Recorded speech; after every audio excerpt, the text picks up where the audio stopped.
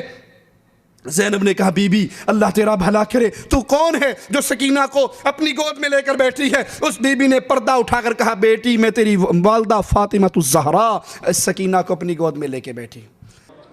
جب دمشق پہنچے رستے میں ایک مقام آیا، اس مقام پر پہنچ کر رات کا وقت ہے، قیام ہوا، پھر آپ نے کجاووں میں اونٹنیوں پر شہزادیوں کو گنا، سکینہ پھر نظر نہیں آتی، پھر نظر نہیں، آواز دی سکینہ سکینہ نہیں ملی، پریشان ہوئی، آپ اتر آئی بےتاب ہو کر۔ پیچھے یہ ہوا تھا کہ سیدہ سکینہ بار بار بابا حسین کا سر اقدس جو دیکھتی تھی وہ روتی تھی، بابا کا سر دیکھ کے روتی تھی، اور بدبخت جو ساربان تھا وہ جھڑکتا تھا، وہ پھر اور روتی تھی، بابا کو پکارتی تھی بابا حسین بابا حسین، وہ جھڑکتا تھا۔ اس بدبخت نے اس کا رونا دیکھ کر سیدہ سکینہ کا بازو پکڑ کے جو کھینچا تو جھٹک کے نیچے گرا دیا۔ اونٹنی پر قافلہ چل پڑا، سیدہ سکینہ خوف زدہ ہو کر بے ہوش ہو گئی تھی، اور جب ہوش میں آئی تو قافلہ جا چکا تھا۔ دوڑتی دوڑتی دوڑتی قافلہ مل نہ سکا، بہت دور گئی تو جب شمار میں نہیں آئی تو سیدہ زینب دوڑی، اور سیدہ زینب دوڑ کر پیچھے پہنچی، دوڑ کر آواز دیتی سکینہ سکینہ۔ ایک جگہ جا کر رات کے اندھیرے میں کوئی بیٹھا ہوا نظر آیا، پردہ پوش، قریب چلی گئی، جا کے پوچھا، باپردہ خاتون ہے پردے میں، پوچھا بی بی کون ہے آپ؟ اور آگے دیکھا تو سیدہ سکینہ کو اس خاتون نے گود میں لیا ہوا ہے۔ پوچھا بی بی اللہ آپ کو اجر دے، یتیموں پہ تو نے احسان کیا ہے، یتیموں پہ شفقت کی ہے، میری سکینہ کی اس صحرا میں تنہائی میں حفاظت کی ہے، اللہ تمہیں اجر دے۔ بی بی کون ہو؟ انہیں چہرے اقدس سے پردہ اٹھایا، کہا بیٹی زینب تیری ماں فاطمہ ہو۔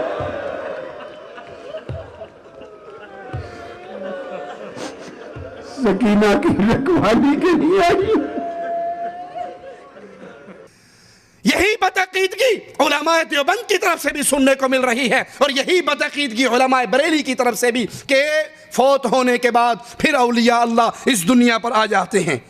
کچھ من چلے نوجوان جب ہماری یہ گفتگو سنتے ہیں کہ قادری صاحب اور طاہر القادری اور مولانا طارق جمیل، ان دونوں کے مشترکہ عقائد کو جب ہم پیش کرتے ہیں تو ان کو غصہ آتا ہے، وہ ناراض ہوتے ہیں، لیکن ہم اللہ کی شریعت کی آوازیں کو بلند کرنے کے پابند ہیں۔ اگر وہی عقیدہ طاہر القادری بیان کرے، وہی عقیدہ طارق جمیل بیان کرے، تو اس کو عوام الناس کے سامنے پیش کرنے میں کیا حرج ہے؟ یہی بات یہاں سے مل رہی ہے اور یہی بات یہاں سے مل رہی، بلکہ آپ کو ایک منظر ہم اور دکھاتے ہیں۔ ایک ہی سٹیج پر منہاج القرآن کی مسجد ہے، طاہر القادری صاحب کا اجتماع ہے، اعتکاف کی راتیں ہیں، اور مولانا طارق جمیل خود چل کر طاہر القادری صاحب کی مسجد میں تشریف لائے۔ طاہر القادری صاحب نے خطاب کے بعد کہا یہ مولانا طارق جمیل ہمارے پاس تشریف لائے ہیں، یہ ہمارے مہمان ہیں، میں ان سے درخواست کرتا ہوں کہ آئیں اور دعائے خیر کریں۔ اور وہ آ کر دعا کرتے ہیں، اور دعا کرتے ہوئے الفاظ کیا ہیں؟ اے اللہ ان تمام حاضرین مجلس کو قبول فرما، ان کے جمع ہونے اور اعتکاف کو قبول فرما، اور یاد رکھیے جمع ہونے والے طاہر القادری صاحب کے مرید ہیں جن کی اکثریت اہل شرک ہے، وہ رسول اللہ صلی اللہ علیہ وسلم کو اللہ کے نور کا حصہ مانتے ہیں، وہ نبی کو مشکل کشا حاجت روا مانتے ہیں، وہ طاہر القادری کو سجدے کرنے والی قوم ہے۔ اور طارق جمیل صاحب کہہ رہے ہیں اللہ اس حضور کو، اس مجلس کو قبول فرما، ان کے اعتکاف کو قبول فرما، ان کے جمع ہونے کو قبول فرما، ان کے اس ادارے یعنی ادارہ منہاج القرآن، ان کے ادارے کو قبول فرما، ان کے محنت کرنے والوں کو قبول فرما، اس ادارے کے مؤسسین کو قبول فرما۔ کوئی مولانا طارق جمیل صاحب سے کہہ رہا ہوں کہ آئے ہمارے مہمان ہیں، کہ دعا اس مجلس میں یہ کروانا۔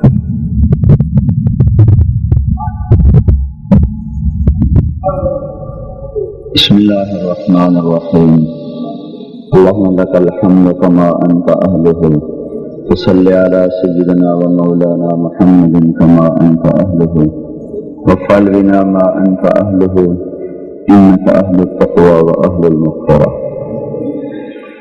یا اللہ ان سب شرکائے مجلس کو قبول فرما، اپنی مرضیات کے مطابق چلنے والا بنا، اپنے اور اپنے محبوب کی محبت نصیب فرما، ان کے جمع ہونے کے اعتکاف کو قبول فرما، ان کے ادارے کو قبول فرما، محنت کرنے والے مؤسسین کو قبول فرما اور دنیا اور آخرت کی کامیابیاں نصیب فرما، ہر قسم کے شرور سے پناہ عطا فرما، ہر قسم کی محبت نصیب فرما، ہر قسم کی نفرتوں سے پاک فرما. یا اللہ جو کہا گیا ہے اس پر ہمیں بھی عمل کی توفیق عطا فرما. وصلی اللہ تعالی علی النبی الکریم آمین. اجازت ہے تو ایک بات عرض کرتا ہوں. بسم اللہ الرحمن الرحیم والصلاة والسلام علی رسولہ الکریم.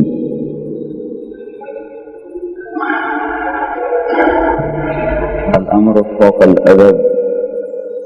حضرت نے فرمایا دعا کرائیں، ہم تو مہمان بن کے آئے تھے اور مہمان میزبان کے زیر بار ہوتا ہے، اس لیے مجھے یہ باجل ناخواستہ کام کرنا پڑا. تو جو مضمون بیان کیا گیا ہے اسی کے ساتھ ایک چھوٹی سی بات عرض کر دیتا ہوں. حضور صلی اللہ تعالی علیہ وسلم نے ارشاد فرمایا کہ دوست لأتمم مکارم الاخلاق، میں مکارم اخلاق کی تکمیل کے لیے بھیجا گیا ہے. پھر آپ نے فرمایا یا ابا ہریرہ علیک بحسن الاخلاق، اے ابو ہریرہ حسن اخلاق کو لازم پکڑو. میں نے عرض کیا رسول اللہ وما حسن الاخلاق، حسن اخلاق کیا ہیں؟ آپ نے فرمایا تصل من قطعک وتعطی من حرمک وتعفو عمن ظلمک، یہ توڑو اس سے جوڑو، یہ تمہارا حق چھینے تم اسے اس کا حق ادا کرو، اور جو تم پر زیادتی کرے تم اسے معاف کرو. پھر آپ نے فرمایا ایک صحابی نے عرض کیا رسول اللہ اريد ان يكمل ایمانی، میں چاہتا ہوں میرا ایمان کامل ہو جائے. تو آپ نے فرمایا حسن خلقک یکمل ایمانک. اور ایک صاحب نے عرض کیا رسول اللہ مل ایمان مل اسلام، اسلام کیا ہے؟ آپ نے فرمایا اطعام الطعام طیب الکلام، میٹھا بول بولنا، لوگوں کو کھانا کھلانا. دیکھ آپ سب اعتکاف والوں کو کھانا کھلایا جا رہا ہے اور میٹھے بول بھی بتائے جا رہے ہیں، ہم نے سنا. پھر آپ سے عرض کیا رسول اللہ مل ایمان، ایمان کیا ہے؟ آپ نے فرمایا الصبر والسماحہ، صبر کرنا، درگزر کرنا. پھر اس نے کہا یا رسول اللہ ای الاسلام افضل، سب سے بہترین اسلام کیا ہے؟ تو آپ نے فرمایا من سلم المسلمون من لسانہ ویدہ، سب سے بہترین اسلام یہ ہے کہ تمہاری زبان سے، تمہارے ہاتھ سے مسلمان کی عزت اور آبرو محفوظ رہے. اور اس نے پوچھا ای الایمان افضل، سب سے بہترین ایمان کیا ہے؟ تو آپ نے فرمایا حسن الاخلاق، سب سے بہترین ایمان وہ اچھے اخلاق ہیں. بہت اچھا سبق آپ کو دیا گیا تھا، اسی سے متعلق چند باتیں میرے ذہن میں آئی تھیں، وہ بھی میں نے عرض کر دی. اللہ ہم سب کو عمل کی توفیق بخشے. حالانکہ سب جانتے ہیں طاہر القادری صاحب کا ادارہ منہاج القرآن شرک کی دعوت پھیلانے کے اندر عام ہے. کبھی یہ عیسائی پادریوں کو اپنے ادارے میں بلا کر کرسمس ڈے کا کیک کٹواتے ہیں. قائد تحریک ڈاکٹر طاہر القادری کو گلدستہ پھولوں کا پیش کر رہے ہیں.